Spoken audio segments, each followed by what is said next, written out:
하루살이는 내일을 모르고 살아갑니다. 근데 하루살이가 하루가 굉장히 길 수도 있어요. 너무 힘들면 하루도 길어요.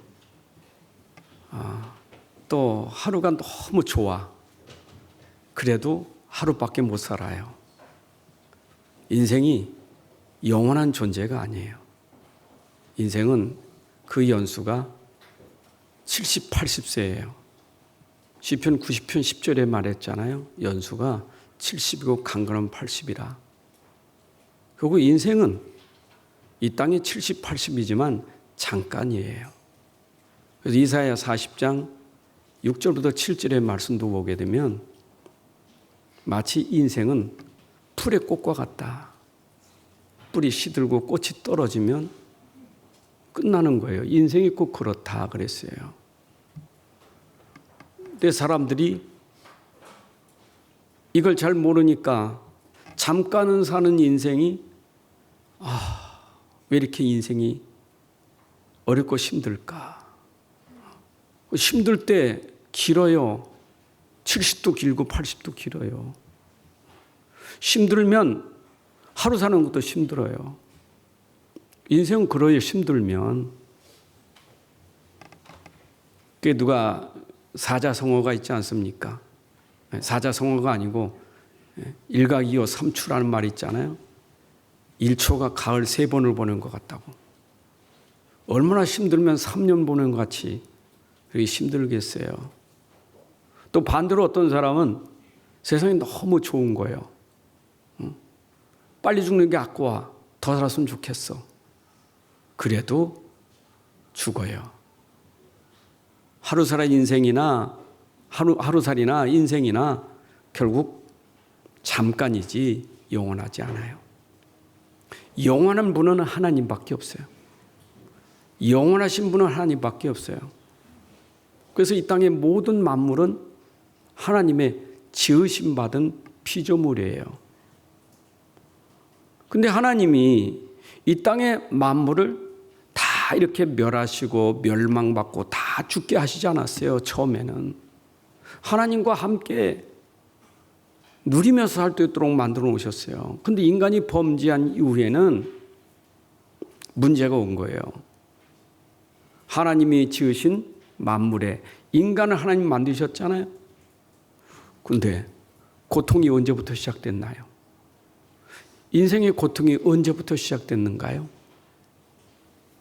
아이고, 내가 그래도 시집 오기까지는 내가 괜찮아 살았는데 시집 와서 내가 고통당하고 있습니까? 이 아이가 괜찮았는데 군대 가서부터 아이가 달라졌다고? 그렇습니까? 기준이 뭡니까? 우리 인생들이 고통을 몰라요. 고통을 고통으로 몰라요. 그래서 어쩌면 인생은 태어날 때부터 시작이 고통의 시작이에요. 태어난 게 고통이에요.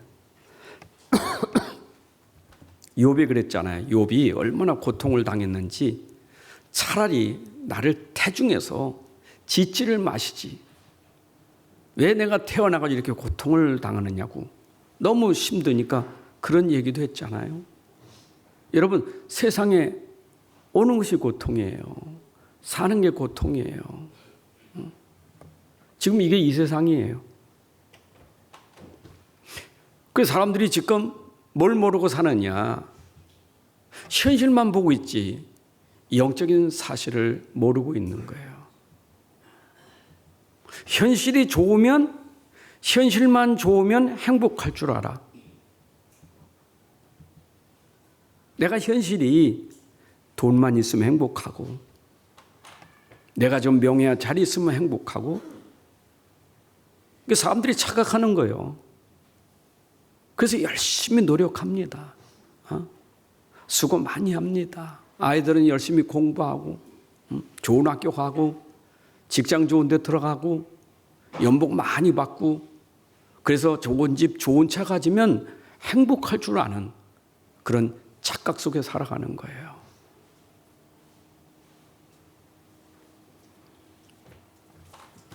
근데 사람이라는 것은 언제나 한계가 오잖아요. 진짜 힘들 때가 오잖아요. 예측하지 못할 일들이 생기잖아요. 그때는 사람이 연약함을 체감하잖아요. 어떡하지? 이제는 어떡하지?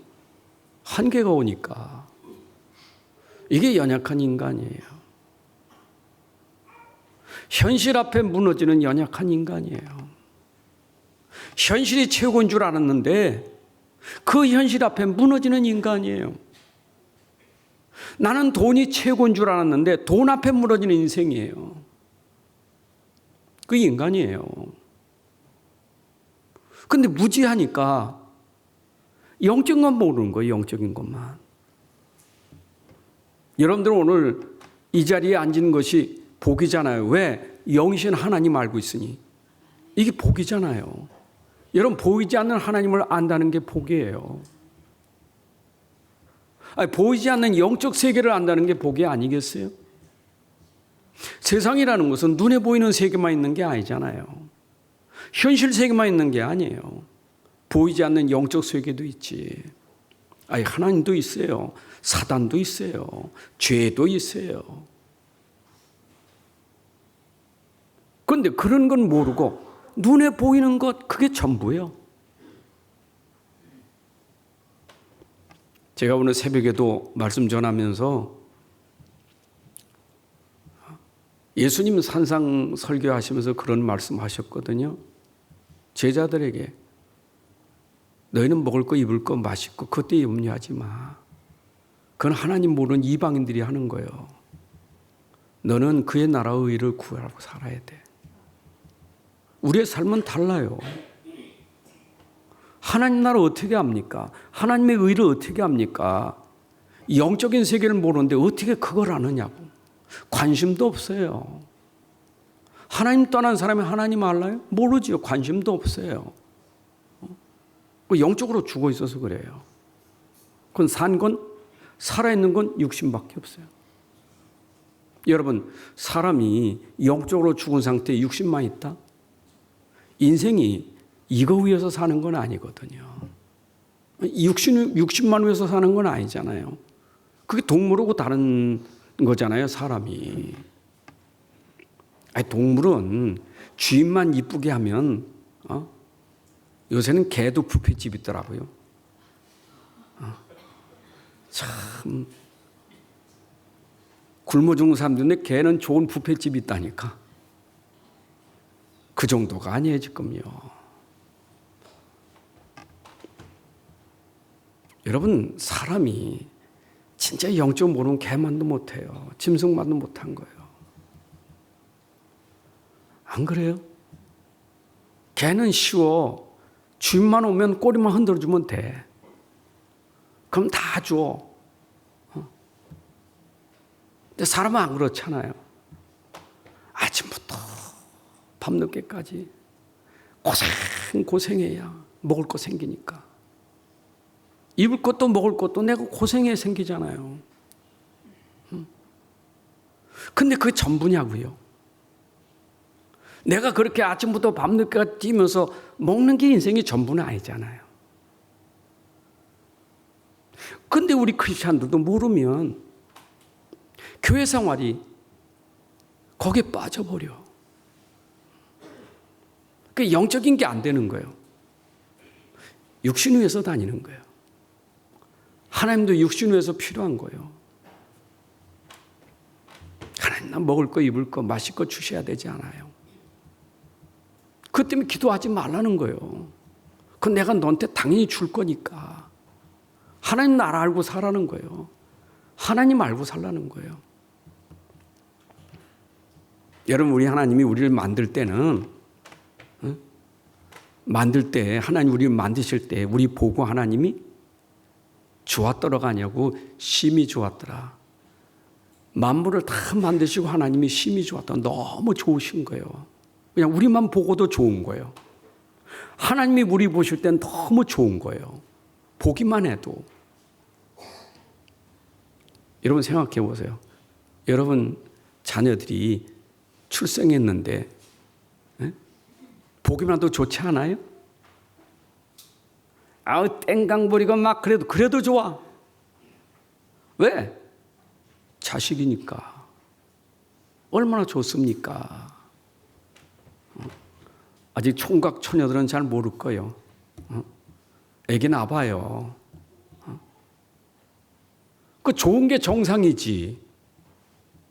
하나님 우리를 보실 때 너무 좋은 거예요.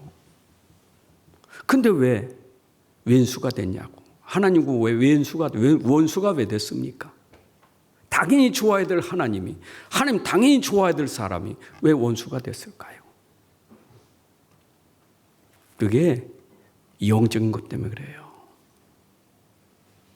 영적인 문제 때문에 그런 거예요. 그 영적인 문제가 어떤 문제입니까? 상태가 어떤 상태입니까? 자 보세요. 저 사람이 영적 문제 있다.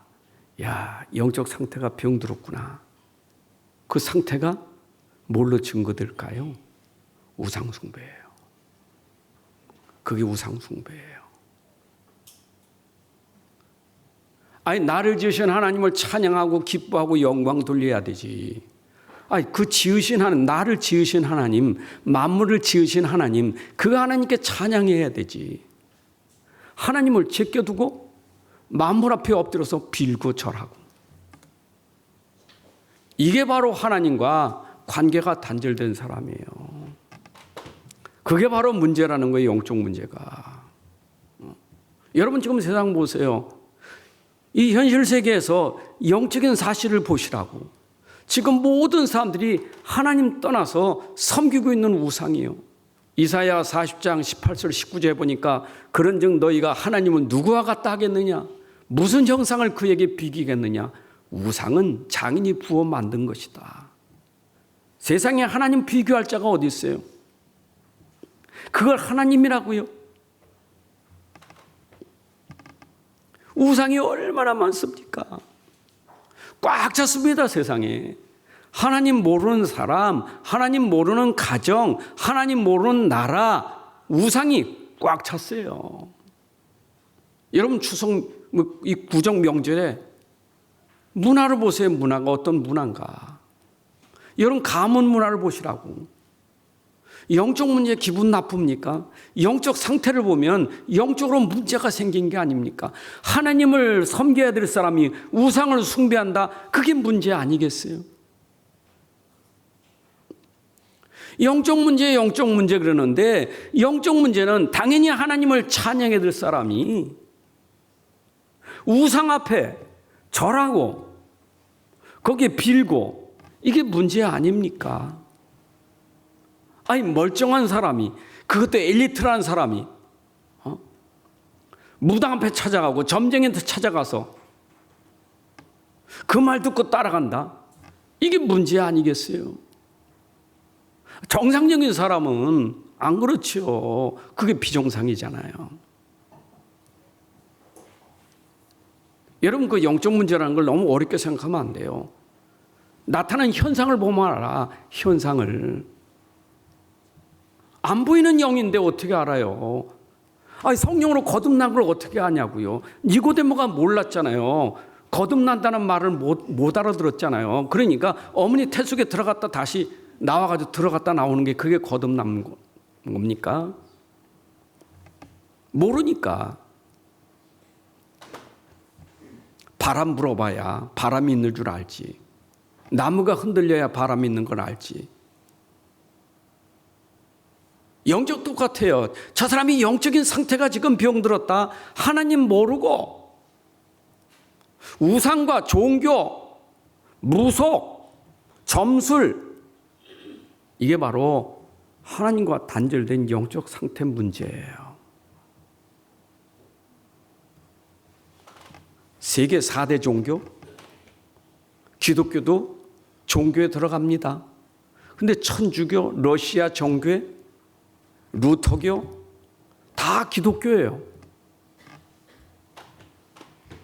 근데 천주교, 러시아 정교 여러분 성경에서 말하는 진짜 그리스도교입니까?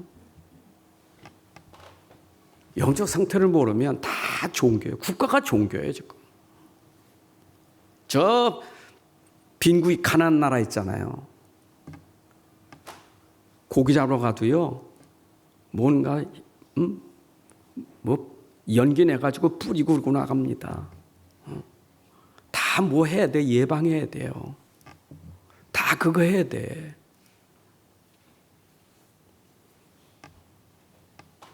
그래서 현장은 병 들어있는 현장이에요. 암병보다 더 무서운 거는 흑암이에요. 어둠이 장악했다니까. 여러분, 육신의 질병이 있어도 흑암 비밀을 아는 사람은, 그 사단 권세 아는 사람은요, 그 질병 속에서도 그거 꼭 누립니다. 여러분, 흑암을 정복해요. 암을 정복하고 살아요. 그런데 영적인 건 모르면요, 정복을 당해요. 암으로 죽는 게 아니에요. 정신병으로 죽는 거지. 그렇잖아요. 그것 때문에 내가 정신병 걸려 죽는 거예요. 시달리다 죽는 거예요. 참 사람들이 이걸 잘 모르잖아요. 가난이 문제입니까? 가난이 정복하는 거예요. 가난을 뛰어넘지 못해. 가난에 눌려 사는 거예요. 그게 영적인 병이에요. 여러분, 세상 사는 것은 영적인 힘만 있으면 살아요. 영적으로 힘이 없으니까, 영적으로 무지하니까 노예잖아요. 포로가 된 거 아니에요? 내가 노예입니까? 내가 포로입니까? 이렇게 자유롭게 사는데 육신은 자유죠. 육신은 자유라고 그랬잖아요. 보이지 않는 어둠에 장악된 자예요. 그래서 하나님이 여기서 우리에게 구원받을 수 있는 길을 주신 거예요. 그것이 하나님의 사랑과 은혜로부터 나타나는 길이에요. 우리가 아직 죄인 되었을 때, 우리가 아직 하나님과 원수 되었을 때, 우리가 아직 하나님과 원수 되었던 상태고 아직도 내가 죄인 된 상태에 있을 때 하나님이 우리를 사랑하사 우리 죄인들에게 구원을 주려고 아들을 보내주신 거예요. 이게 은혜예요. 우리를 구원하시려고, 하나님이 사랑하셔서 우리를 구원하시려고 하나님이 말씀을 주셨고 그 말씀이 우리에게 오셨단 말이에요. 구원하려고.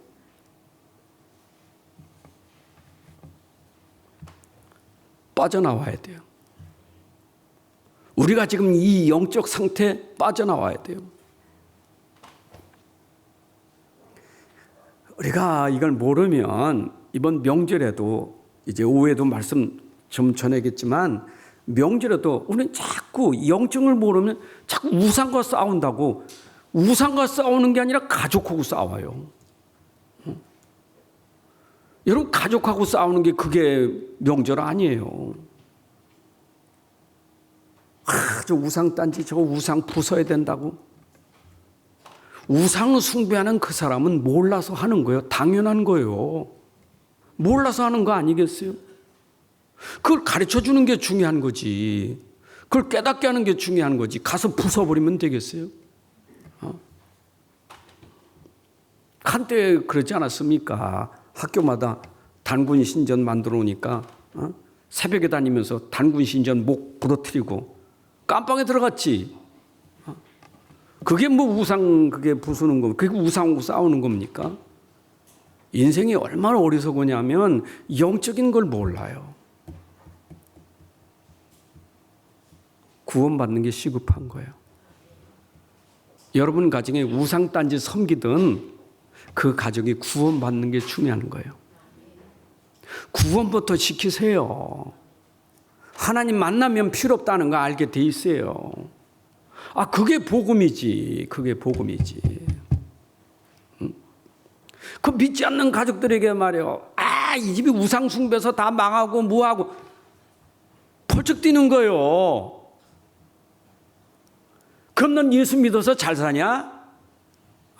예수 믿는 너는 맨날 그러고 사는데 나 봐라, 이래도 난 잘 산다. 어떻게 말할 겁니까?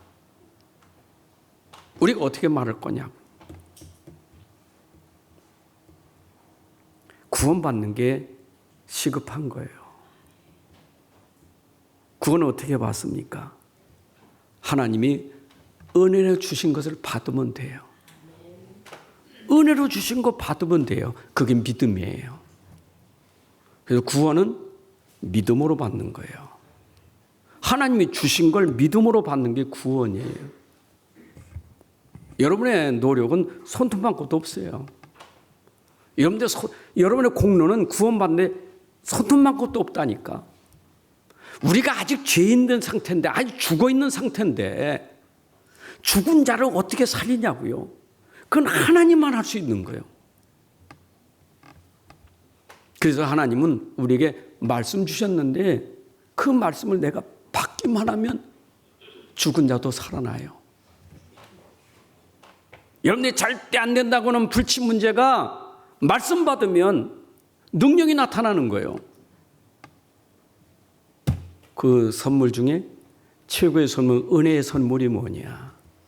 그것이 바로 그리스도예요. 하나님이 여러분들에게 주신 선물 중에 최고의 선물이 그리스도예요. 그분이 예수님이셔요. 그래서 구약 때부터 그 그리스도를 설명을 하고 계속 약속한 거예요. 내가 메시아를 보내겠다. 그 메시아가 히브리어고 그리스도는 헬라어예요. 메시아나 그리스도나 똑같은 거예요. 그 이름은 예수예요. 그래서 우리를 구원하실 분은 예수밖에 없는 거예요. 그래서 여러분들이 다른 것 말고 하나님이 주신 이 은혜 복음을 내가 믿기만 하면 구원받게 돼 있어요. 여러분 속에 진짜 마음에 믿기만 하면 내가 의롭다함을 얻게 되는 거예요. 믿기만 하면 돼.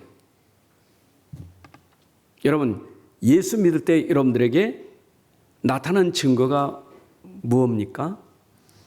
이때까지 내가 예수 안 믿을 때는 내가 사는 게 내 안에 내가 산 거예요. 하나님 필요 없어. 내가 산 거예요. 서두에 말했지만 내가라는 것은 한계가 있잖아요. 한계가 있으니까 매달리는 거 아닙니까?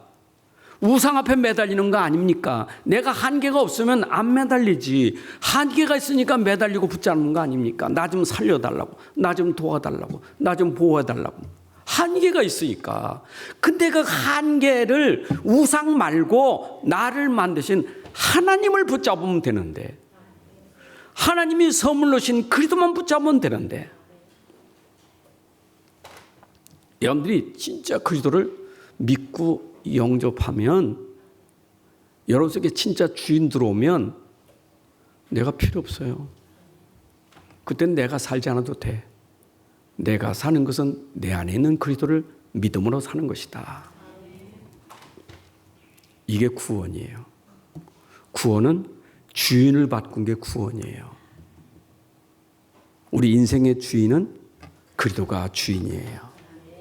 그래서 여러분들이 영접하는 순간 내 안에 주인 오신 그리스도예요. 아멘. 베드로가 주는, 나의 주는 누구요? 그리스도시다. 살아계신 하나님의 아들이시다. 여러분, 그게 감탄할 만일이요. 여러분들에게 이제는 내 주인은 그리스도이십니다. 나의 주인은 이제 그리스도이십니다. 그랬더니 그분이 우리에게 보내주신 선물이 성령이요. 하나님은 그리스도를 보내셨고 그리스도는 내 인생의 문제를 해결해 주셨고 그걸 믿었더니 성령이 오셔서 우리 안에서 그 비밀을 누리게 하는 거예요. 이게 성삼위 하나님이 우리에게 주신 은혜예요. 이게 구원이에요. 이제 어떻게 살 겁니까? 불신자는 내가 살아두고 여러분들 어떻게 살면 돼요? 믿음으로 사는 거예요. 그래서 의인은 구원받은 사람은 오직 믿음으로 사느니라. 여러분 속에 오늘 그리스도를 믿는 믿음으로 사시기 바랍니다. 자, 이제 이게 답인데 그리스도가 내 안에 능력인데 내 안에 모든 것인데 이게 참 이것이 참 현실에서 믿음이 된다는 것이 간단치 않아요. 내가 현실 문제에서 이게 믿음이 된다는 게 쉽지 않아요. 그 믿음을 지킨다는 것, 내가 그 믿음 속에 있는다는 게 쉽지 않아요. 여러분들이 예수는 믿지만 내 안에 주인은 맞지만 당장에 여러분 현실에 부딪히면 내 안에 그리스도는 없어지고 또 나요. 또 걱정합니다. 그래서 성경에는 계속 우리에게 하는 말이요. 걱정하지 마, 염려하지 마, 놀라지 마, 두려워하지 마. 내가 너하고 함께 하니까. 이게 성경의 얘기예요. 내가 너하고 함께 하잖아. 세상 끝날까지 함께 할 거예요. 계속 함께 할 거예요. 그게 성경의 얘기예요. 아니, 함께 한다는 말은 내가 좋을 때만 함께 하는 게 아니라 어려울 때도 함께 한다니까. 그래서 이거 깨달은 사람들이 다윗 같은 사람은 그랬잖아요. 내가 푸른 풀밭에서도 함께하고 잔잔한 물가도 함께하지만 사망의 음침한 골짜기 가도 함께하신다. 이게 우리에게 믿음 내리니까 어차피 또 하나님 말씀 가지고 계속 반복하는 거예요. 뭘 반복하는 겁니까? 믿으라고. 하나님 말씀 믿으라고. 여러분이 믿고 있는 그리스도 믿으라고. 여러분 속에 성령이 함께하니까 믿으라고. 믿으라는 거예요. 여러분 오늘 돌아갈 때는 내가 답을 얻고 돌아갈 게 뭐냐? 그래, 믿으면 되겠네. 그게 답이에요. 찬송가도 있죠. 울어도 안 되고 참아도 안 되고 뭐 하면 된다고요? 믿으면 되겠네. 찬송은 부르는데 뭐 참아 밖에 나가면 참아도 안 된다니까. 믿으면 돼요. 자, 그러면 이 믿음, 제자를 불러놓고 지금 이 믿음을 주려고 하는 거거든요. 그런데 여기에 이 말씀을 주실 때 말입니다. 성경 66권 가지고 다 설명할 수 없어 지금. 그래 지금 마태복음 가지고 하니까 자, 믿는 사람에게 얼마큼 능력이 있는지 우리 마태복음 지금 5장 하고 있습니다. 5장까지. 자, 보세요. 마태복음 이 능력이 얼마나 대단한지, 내가 믿는 그리스도의 능력이 얼마나 대단한지. 이거는 하나님이 구약 때부터 설명하신 그리스도가 이 땅에 오셨어. 구약 때부터 설명하던 그 능력이 오셨다니까. 구약에는 앞으로 오실 그분을 믿고도 능력이 설명됐어. 그 히브리서 11장 아닙니까? 그 믿음의 능력이 설명됐잖아요. 그런데 그분이 실제로 오셨어요. 그게 마태복음 1장 1절이에요. 그분이 누구의 자손? 아브라함과 다윗의 자손. 예수 그리스도의 계보라. 구약의 아브라함, 다윗이 믿었던 그분이 오셨다고요. 어떻게 오셨어요? 마태복음 1장 18절에 동정녀 몸에서 오셨어요. 그리고 그 오신 것은 구약 선지자가 예언한 대로 마태복음 1장 23절에 보라 처녀가 잉태하여 아들을 낳을 것이다. 그 이름이 임마누엘이 아니라. 여러분 하나님 말씀이 그대로 이루어졌어요. 여러분 속에 임마누엘로 계신 거예요. 자, 그런데 이 능력을 누가 맡겼어요? 임마누엘 오신 그분을 누가 맡겼어요? 그게 마태복음 2장 1절에 헤롯이 그때 등장하죠. 그때 헤롯이 등장하면서 동방 박사들이 전달해 준 메시아 오셨다는 얘기를 듣고 죽이려고 하는 거예요. 근데 그때 천사가 박사들을 통해서 예수님의 죽음을 막잖아요. 그래서 헤롯이 쏘은 줄 알고 예수님 탄생은 그때를 기점으로 2살 아이는 다 죽이는 거예요. 그게 마태복음 2장 16절이죠. 헤롯이 박사들에게 속은 줄 알고 심히 노하여 사람을 보내어 베들레헴 그 모든 지경 안에는 사나이 아를 박사들에게 자세히 알아본 그때를 기준하여 2살부터 그 아래로 다 죽이니라. 여러분, 죽였다고 복음이 없어집니까? 복음은 헤롯이 막을 수 없었어요. 막을 수 없으세요. 천사가 도와주는데 뭐 헤롯이 지금 죽이려고 해. 애굽으로 가. 피난 가. 이제 헤롯 죽었어. 다시 와. 이래가지고 예수님 30년 동안 나사렛 동네에서 사셨잖아요. 누가 막아요? 그 하나님 계획을 누가 막아요? 드디어 30세 사시고 공생의 시작이 마태복음 3장부터 공생이 시작할 때 첫 등장이 세례 요한이 외친 거예요. 나는 물로 세례를 주지만 저는 불과 성령으로 세례를 줄 것이다. 마태복음 3장 11절에 나는 저의 신을 들기도 감당치 못한다. 그는 성령과 불로 너희에게 세례를 베풀 것이다.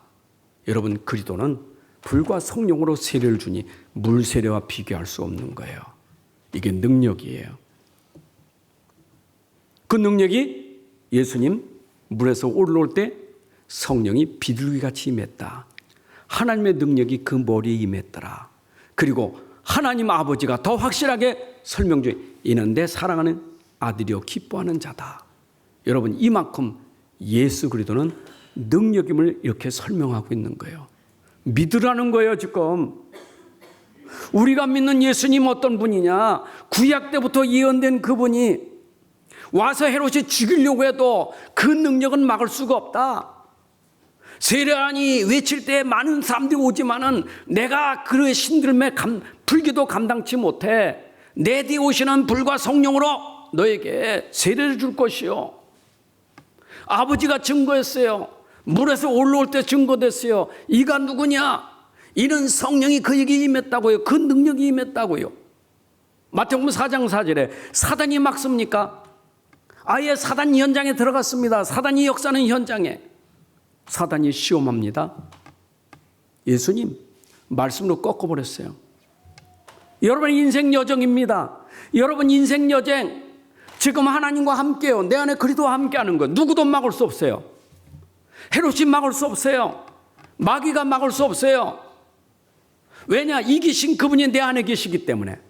환난을 당하나 담대하라. 내가 세상을 이겼노라. 이기신 그분이 내 안에 함께 하시기 때문에 여러분이 이길 자가 없는 거예요. 마태복음 4장 16절에 그분은 누구냐? 흑암에 앉은 백성에게 큰 빛이 임했다. 그 말이. 그는 어둠 속의 빛이에요. 여러분, 이 어둠의 빛이 누구냐? 그리스도예요. 이 세상의 모든 사람들이 지금 어둠의 그늘 안에 앉았어요. 사망의 그늘 안에 앉았어요. 큰 빛이 맺습니다. 어둠이 꺾어지고 물러가는 그 빛 여러분 속에 있습니다. 여러분 속에 어둠과 사망의 그늘이 이 빛으로 물러간 줄로 믿습니다. 여러분이 빛입니다. 그래서 너희가 누구냐? 제자를 불러놓고 그들에게 말씀하시는 거예요. 진짜 축복이 뭔 줄 아느냐? 무리들은 몰라요. 예수님 따라다니는 무리들은 몰랐어요. 제자만 하니까 산상보훈 설교를 하신 거예요. 진짜 복이. 너희들이 지금 로마에 속국돼 가지고 부자 된 게 복인 줄 알아? 웃는 게 복인 줄 알아? 속국이 뭔 줄 알아 지금? 너희들이 로마의 지배에 있는 게 뭔 줄 알아? 이걸 몰라요. 로마의 지배 아래 있다는 걸 육신적으로만 알고 있지 영적은 모르는 거예요.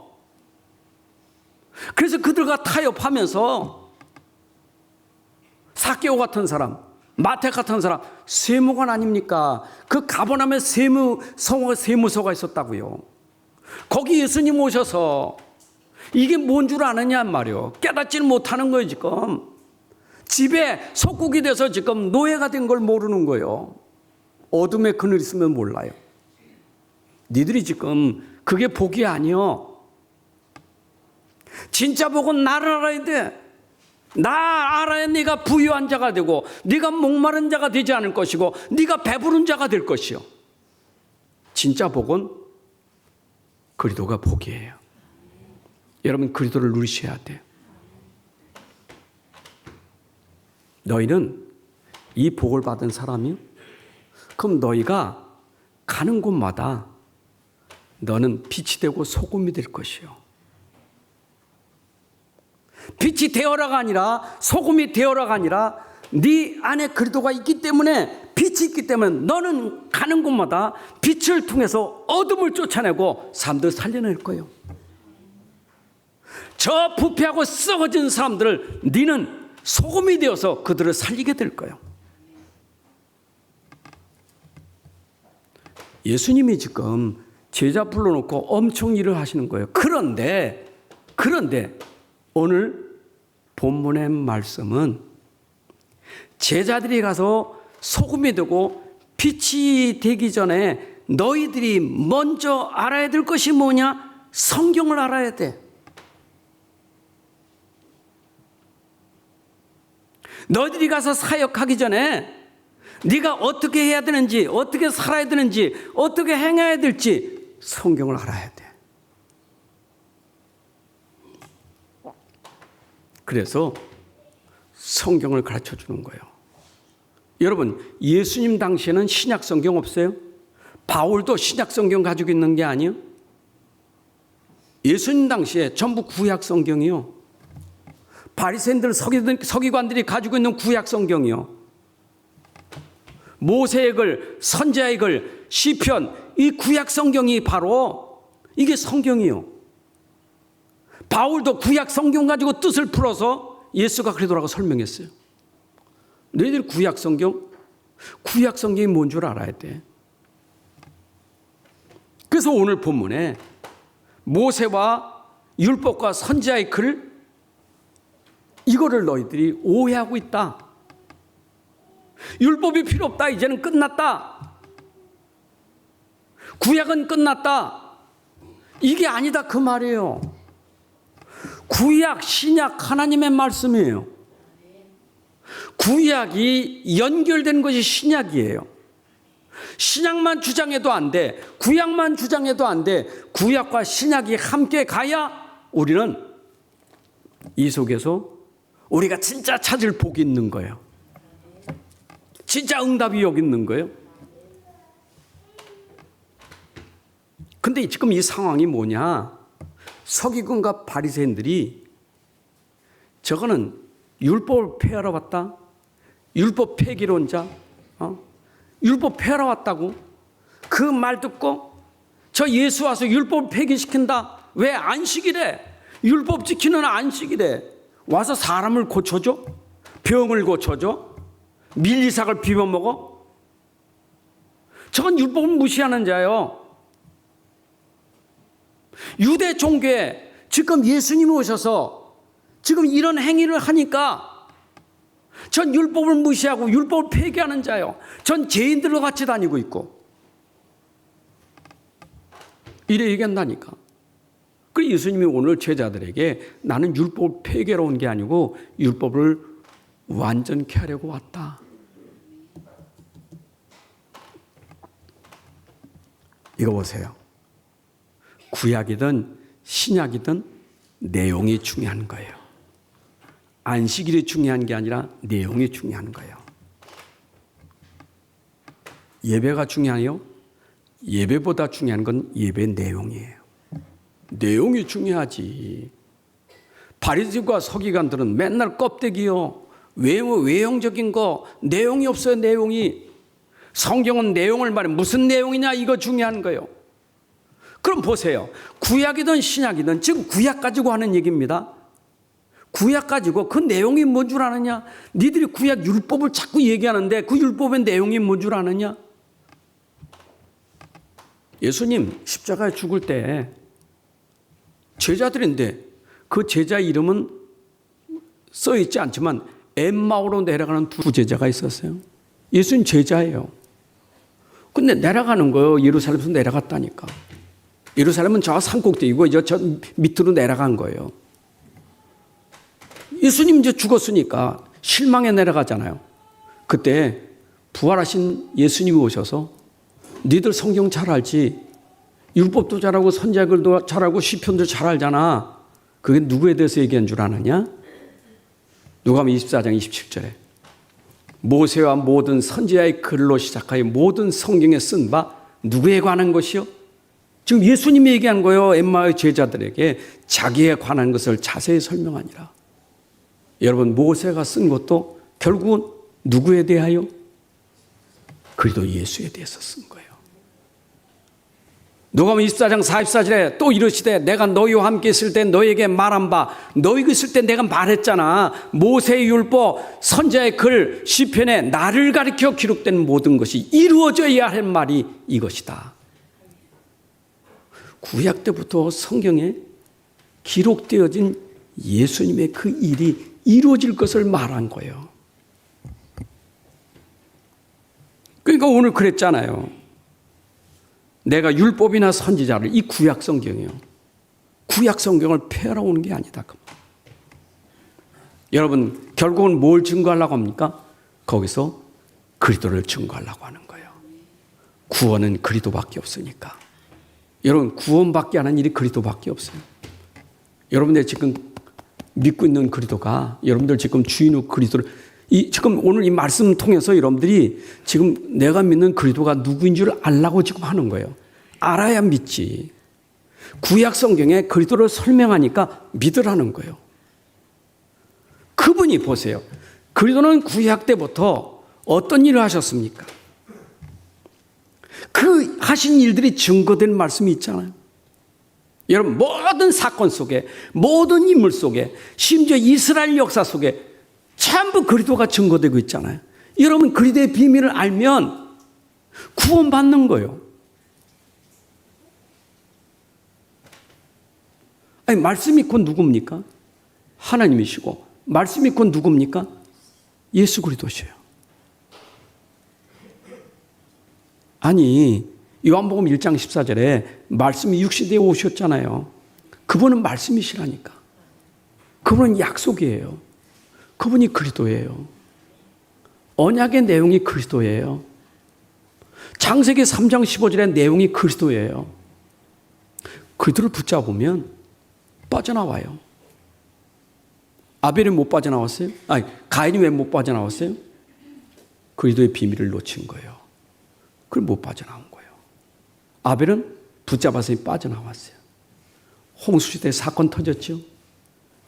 붙잡으면 구원받아요. 놓치면 멸망이에요. 그게 방주예요. 방주 안에 들어간 사람은 하나님 약속을 믿은 사람, 방주 밖에 있는 사람 안 믿은 사람. 사건이잖아요. 여러분, 출애굽 사건 있잖아요. 예수 그리스도의 피를 믿은 사람은 구원받고 믿지 않은 사람 멸망받았잖아요. 기준이 전부 뭡니까? 내가 그리스도를 안 믿으면 멸망, 믿으면 영생. 요한복음 3장 16절에도 믿는 자에게는 영생이고 믿지 않는 자에게는 어떻게 돼요? 멸망한다. 요한복음 5장 24절에도 내가 진실로 진실로 너희로니 내 말을 듣고 나 보내시를 믿는 자는 영생 얻었고 심판에 이르지 않으니 어디에서 어디로? 사망에서 생명으로 옮겨졌느니라. 여러분들 기준이 뭡니까? 예수 믿으면 사망의 생명으로, 안 믿으면 사망의 심판에 있다 이 말이에요. 이게 지금 성경에서 증거하는 비밀이에요. 그래서 구약에 있는 모든 이 언약을 완전하게 성취하셨는데 그분이 그리스도란 말. 그래서 여러분 보세요. 마가복음 1장 1절에도 보니까 예수 그리스도의 복음의 시작이다. 하나님의 아들 예수 그리스도의 복음의 시작이다. 복음의 시작이 언제부터? 하나님의 아들 그리스도로부터 복음이 시작됐다. 구약의 율법이 어디로? 복음으로 연결된 거예요. 율법으로 죽을 사람이 복음으로 살아나는 것, 그거 설명하는 거예요. 율법 필요 없느냐? 율법은 복음을 믿게 하는 길이에요.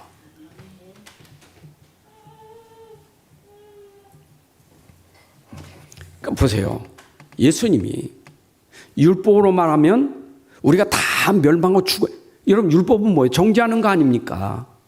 계명 안 지키니까 죽는 거 아닙니까? 다 다 죽어야 돼. 계명 못 지키면 다 구원 못 받는 거 죽는 거예요. 계명 몰라서 여전히 죽은 사람이 있고 계명 하나도 지키지 못하니까 죽어요. 그런데 예수님 오셔서 어떻게 하셨어요? 그가 복음이 되신 거예요. 과연 그는 복음이다. 어떻게? 복음은 5가지 요소가 있어요. 처녀의 몸에서 나셨다. 죄가 없다. 그가 십자가에 죽으셨다. 죄를 대신하여 죽으셨다.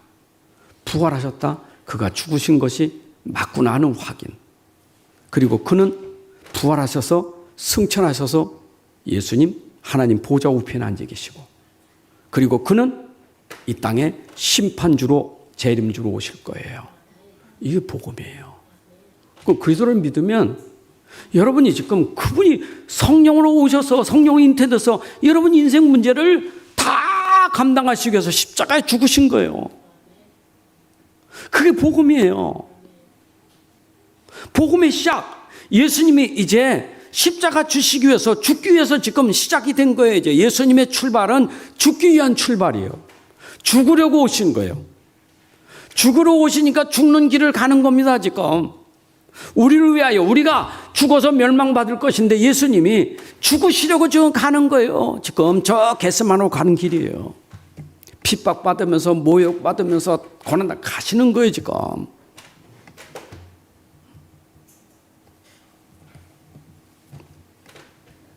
예수님은 성경대로 그렇게 죽으신 거예요.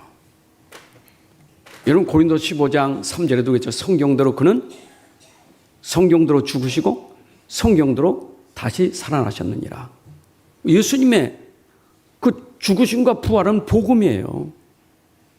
여러분 인생에 죽어야 될 건데 그분이 대신 죽으셨다고요.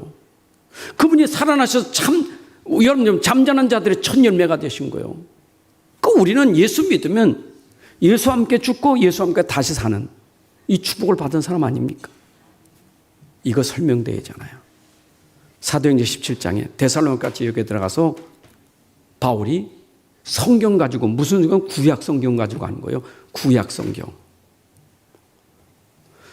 바울이 자기 관례대로 그들에게 들어가서 새 안식일에 성경을 가지고 강론하며 그 구약 성경 가지고 강론하는데 그 구약 성경의 뜻을 풀어서 그리스도가 해를 받고 죽은 자 가운데서 다시 살아날 것을 증언하고 이르되 내가 너에게 전하는 이 예수가 곧 그리스도라.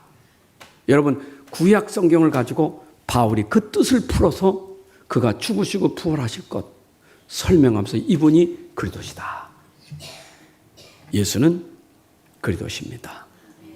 우리의 모든 문제를 십자가에서 해결하시고 그리고 다시 살아나셔서 지금 우리와 함께 하시는 그리스도예요. 믿으시기 바랍니다. 그러니까 이 율법은 절대로 없어지지 않아요. 지금도 없어지면 안 돼. 천지는 없어도 율법은 없어지지 아니한다. 왜 율법이 없어지지 않아야 됩니까? 율법이 아니면 구원의 길에 이를 수가 없어요. 왜? 지금도 율법 아래에 있다는 말은 복음 모르는 사람 아직도 율법 아래에 있는 거예요. 여러분, 율법 아래에 있다는 말은 인생은 처음부터 어떻게 되어 있는 거예요? 처음부터 율법 아래에 있는 거예요. 로마서 3장 10절에 의인 없나니 하나도 없다. 모든 사람이 죄를 범하였음에 하나님의 영광을 이루지 못한다. 여러분, 너 죄 있어. 너는 죄인이요. 그 율법이요. 너 죄인이요. 넌 죄인이요. 왜 죄인이요? 하나님 안 믿으니까. 너 하나님 떠났잖아. 너 말씀 떠났잖아. 그러니까 죄인이요. 그게 율법이요. 나 죄인이라고.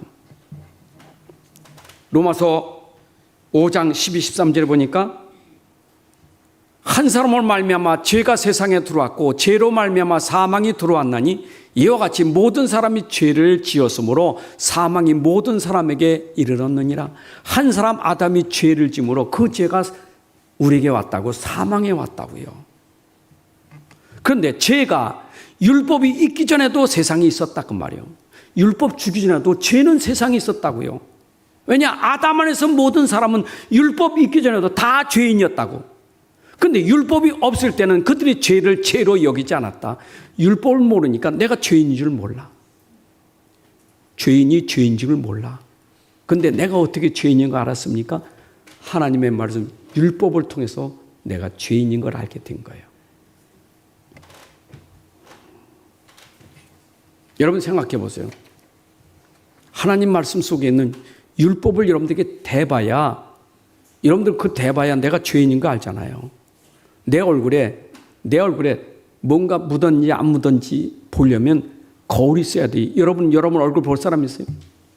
여러분 얼굴을 아무도 못 봐요. 거울을 통해서 보는 거지. 내가 내 죄를 볼 수 없어. 깨달을 수도 없어. 근데 내 죄를 깨닫게 하는 게 뭐냐? 율법이라는 것. 대버리면 내가 죄인인 걸 깨닫게 되는 거예요. 여러분들 율법으로 말미암아 내가 죄가 드러나는 거예요. 갈라디아서 3장 10절에 무릇 율법 행위에 속한 자들, 율법 속에 있는 자들은 저주 아랬나니. 여러분 지금 율법 계속 행하고 있는데 행위 종교 있잖아요. 그건 저주 아래 있는 거예요. 죄와 저주 아래. 기록된 바 누구든지 율법책에 기록된 대로, 율법에 기록된 대로 모든 일을 항상 행하지 않는 자는 저주 아래 있다. 항상 해야 돼. 모든 일을 다 그렇게 살아야 돼. 여러분 그렇게 살 수 있어요?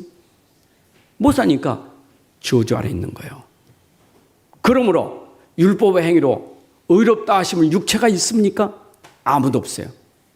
율법은 죄를 깨달을 뿐이니라. 여러분 죄를 깨달아야 구원의 길이 열려지는 거예요. 그래서 갈라디아서 3장 24절에 이같이 율법이 우리를 그리스도께로 인도하는 초등교사가 되어 우리로 하여금 믿음으로 말미암아 의롭다함을 얻게 하려 함이라. 먼저 성경 몽학 선생이라죠. 유대인들에게 가정교사가 있어요. 학교 가기 전까지 집에서 가정교사 학교 가기 전까지 학교 가면은 이제는 몽학 선생의 일은 끝내. 가정교사의 일은 끝내. 다시 말하면 율법은 복음으로 안내하는 길이에요. 복음 만나면 율법이 여러분들에게 완성되는 거예요. 율법으로 지킬 수 없는 거, 내가 이렇게 살아도 저렇게 구원, 의롭다함을 얻을 수가 없어.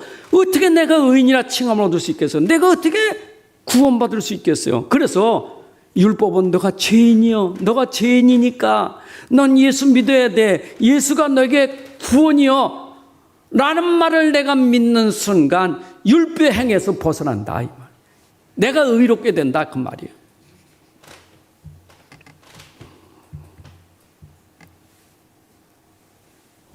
여러분 빌보 3장 6절에 보게 되면 바울이 복음 깨닫고 완전히 바뀌어졌죠. 율법으로 얼마나 대단한 사람입니까? 3장 6절에 열심으로는 교회를 박해하고 율법의 의로는 흠이 없는 자다. 여러분 아까 서기관과 바리새인들만큼 지키지 못하면 천국에 들어갈 자 없어요? 없어요. 서기관과 바리새인도 그렇게 철저히 지키는데 천국 못 따라가는데 우리가 따라갈 수 있겠어요? 아무도 없어요. 바리새인 따라갈 수 있어요? 바울을 따라갈 수 있냐고. 율법의 율법으로는 흠이 없다는데. 그런데 9절에서 말하죠. 그 안에 발견되려면 내가 가진 의는 율법에서 나는 것이 아니요 오직 그리스도를 믿음으로 말미암은 것이니 곧 믿음으로 하나님께로부터 난 의라. 믿음으로부터 내가 의됐지 율법을 지켜서 의가 된 게 아니다. 여러분들이 의롭다함을 얻고 하나님의 자녀가 된 것 예수 그리스도를 믿음으로 된 줄로 믿습니다. 믿기만 하면 돼요. 믿음으로 구원받았어요. 믿음으로 사시면 돼. 그래서 율법은 우리를 어떻게 만들어요? 하나님의 사람으로 온전하게 만든다. 여러분이 구원받았는데 구원받은 이후에도 하나님 말씀은 나를 이제 하나님의 사람으로 온전하게 만들어가요. 자, 율법의 첫 번째는 기능이 나 죄를 깨닫게 해서 믿고 구원받게 만들었어요. 구원받은 사람의 율법은 뭡니까? 구원받은 율법은 나를 온전한 사람으로 만드는 길이에요. 그게 디모데후서 3장 15절에 그랬어요. 네가 어려서부터 성경을 알았니? 디모데가 어려서 구약 성경을 잘 알았다고요. 어려서부터 성경을 알았느니 이 성경은 능히 너로 하여금 그리스도 예수 안에 있는 믿음으로 말미암아 구원에 이르는 지혜가 있게 되었다. 여러분 디모데가 어릴 때부터 들었던 그 성경을 믿음으로 그가 구원에 이르는 지혜를 얻었어요. 그런데 구원받은 너에게 모든 성경은 하나님의 감동으로 기록된 것인데 교훈과 책망과 바르게 함과 의로 교육하기 유익하니 구원받은 사람이 하나님 말씀은 나를 책망하고 교훈하고 바르게 하는 거예요. 여러분들을 온전한 사람 만들기 위해서 3장 17절에 이는 하나님의 사람으로 온전하게 하며 모든 선한 일을 행할 능력을 갖추게 하려 합니다. 여러분들이 이제는 구원받은 사람이 하나님 말씀으로 계속 책망받고 교훈받아서 온전한 사람으로 선한 능력을 갖출 사람으로 만드시는 줄로 믿습니다. 자, 그러면 그리스도의 제자들, 그리스도 안에 있는 여러분들에게 당연히 우리는 율법이 우리에게 삶의 가장 중요한 기준이 돼야 돼요. 여러분, 이 세상 사는데 우리의 기준이 하나님 말씀이 기준이 돼야 돼요. 율법 없는 세상의 심판은 어떤 심판이요? 로마서 2장 12, 13절에 보니까 무릇 율법 없이 범죄한 자는 율법 없이 망하고 무릇 율법 있고 범죄하는 율법으로 말미암아 심판을 받으리라. 율법이 없어도 이미 그 죄로 심판받고, 율법이 있는데 율법을 지키지 않으면 그걸로 심판받고, 율법이 이렇게 무서운 거예요. 율법으로 의롭다함을 얻을 자가 아무도 없어요. 그런데 율법은 우리에게 계속 말하면서 우리의 마음을 찌르는 거예요. 깨닫게 하는 거예요. 여러분, 구원받으려면 율법의 말씀으로 찔림을 받아야 돼요. 찔러야 돼요. 중병 걸리면 병원에서 뭐 하죠? 수술하죠. 수술할 때는 뭐가 필요해요? 칼이 필요하죠. 수술할 때는 그 암을 꺼내서 칼이 필요한 거 꺼내야 돼. 아니, 암 있는데 무슨 약을 넣습니까? 무슨 영양가를 먹습니까? 꺼내는 게 먼저지. 꺼내놓고 그 다음에 좋은 음식 먹던 뭐 영양가를 넣지. 똑같아. 율법은 수술하는 거예요. 칼과 같아. 그래서 히브리서 4장 10일에도 하나님 말씀은 칼과 예리한 칼 같다고요. 여러분, 수술한 칼이 그 무디면 되겠어요? 얼마나 예리합니까? 양칼 그냥 확 대기만 하면 쓱쓱 비는 거 아닙니까? 하나님 말씀은 검이에요. 검. 에베소 6장에도 말하잖아요. 하나님 말씀은 검이라고요. 여러분 생각해 보세요. 여러분들 수술하면 칼이 들어가서 어떻게 해야 돼요? 찢어야 돼요. 이런 마음을 찢으면 아파요, 안 아파요? 에? 아파요, 영상이 있지. 그 자존심 때문에 예수 안 믿어. 여러분, 사도행 7장에서 스데반이 설교할 때고 사도행 2장에서 베드로가 설교할 때고 차이가 있어요. 베드로가 설교할 때 그들이 말씀 듣고 마음에 찔려. 우리가 어찌할꼬? 회개하라. 그러면 성령을 받으리라. 찔렸으면 회개하라 그 말이에요. 근데 스데반이 설교할 때 마음에 찔려 이를 갈고는, 오늘도 여러분들이 말씀 들을 때 찔려서 회개하는 사람하고 찔려서 일을 가는 사람하고 이게 다른 거예요. 말씀 들을 때 찔리면 회개하시면 돼. 그 찔리는 게 복이요. 내가 진짜 하나님 말씀에 이걸 내가 범했구나. 주여 회개합니다. 회개. 평생 해야 되겠어요? 안 해야 되겠어요? 이런 평생 죄는 여러분들이 고백해야 돼. 회개한 사람이 죄를 고백하는 걸 자백이라는 거예요. 주님께 돌아온 사람은 계속 말씀을 통해서 자꾸 여러분들이 그렇게 해야 돼요. 아멘. 근데 오늘 서기관들, 바리새인들은 오해하는 거예요. 자기들은 잘 지킨다는 거예요. 여러분, 잘 지켜도 서기관들이 몰랐던 게 뭐죠? 근본을 모르는 거예요. 자기들이 근본, 처음부터 아담의 자손으로 처음부터 죄인인 걸 모르는 거예요. 죄인이 율법 잘 지킨들. 죄인은 죄인이에요. 아무리 잘 지켜도 그 잘 지키는 게 죄에서 구원받는 건 아니에요. 그게 바리새인과 서기관들의 오해예요. 그렇다면 복음 가진 여러분들에게는 율법이 축복이 돼야 돼요. 복음 가졌기 때문에. 왜냐? 복음 가진 사람은 복음의 빛을 비추기 위해서는 내 안에 걸림돌 되는 걸 계속 여러분들이 회개하고 치유받아야 돼요. 말씀 우리를 치유하는 줄로 믿습니다.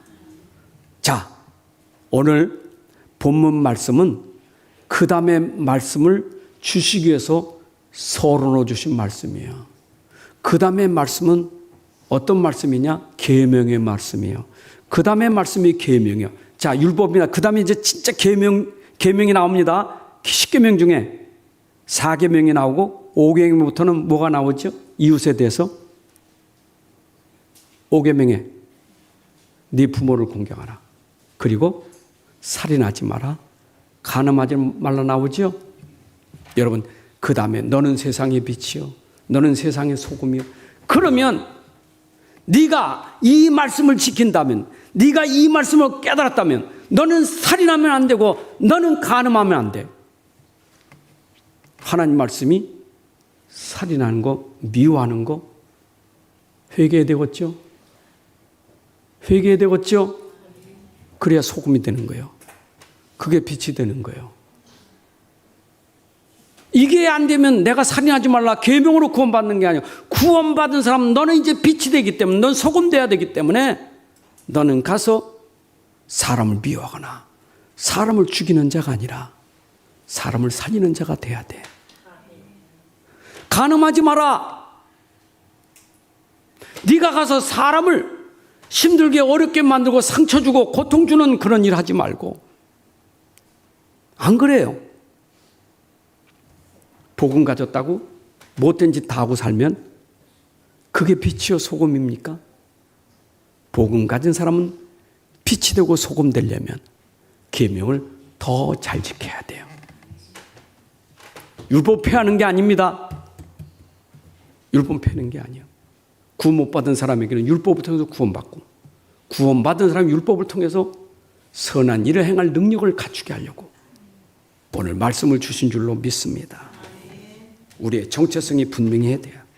우리는 그리스도의 사람이요, 우리는 복음의 사람이요, 빛을 비추는 사람이요. 여러분들 소금이에요. 가는 곳마다 현장을 살리는 사람이 돼야 돼요.